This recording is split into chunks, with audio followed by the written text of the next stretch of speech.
ซาวปืนแม็กมือนี้ก็ได้ซ้ำนี้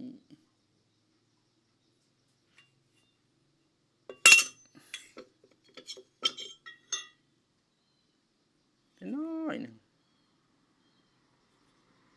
หน่อยแหง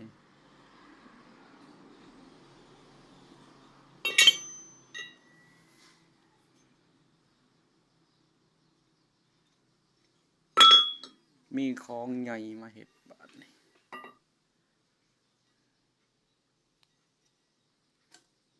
ลูก12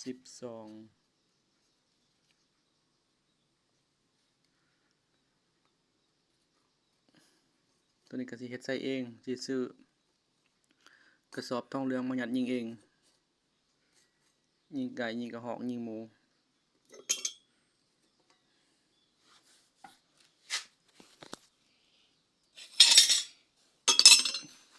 เล็กกะสินาแน่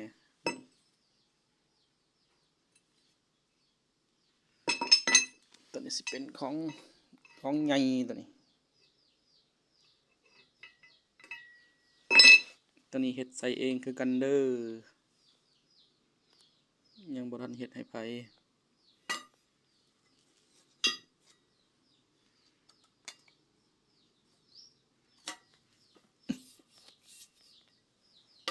ตัวนี้บ่ได้ไปห้องกึ่งดอกตัวนี้ทั่วเองมันบางดอกไป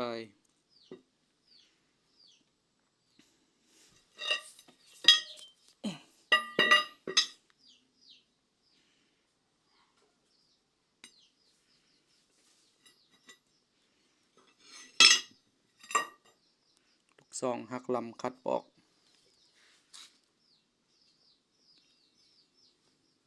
ปืนแม็กหักลำคัดปอกยิงลูกบีเดี๋ยวรอติดตามต่อไปสิบ่ได้ถ่ายให้ละเอียดเพราะว่า YouTube มันลบออกถ้าเฮาโพสต์ลงถ้าเฮาอัพลงตัวนี้ก็สิประมาณ80เซนเราตัวนี้สิเอาไว้ระเบิดไก่กระหอกหมู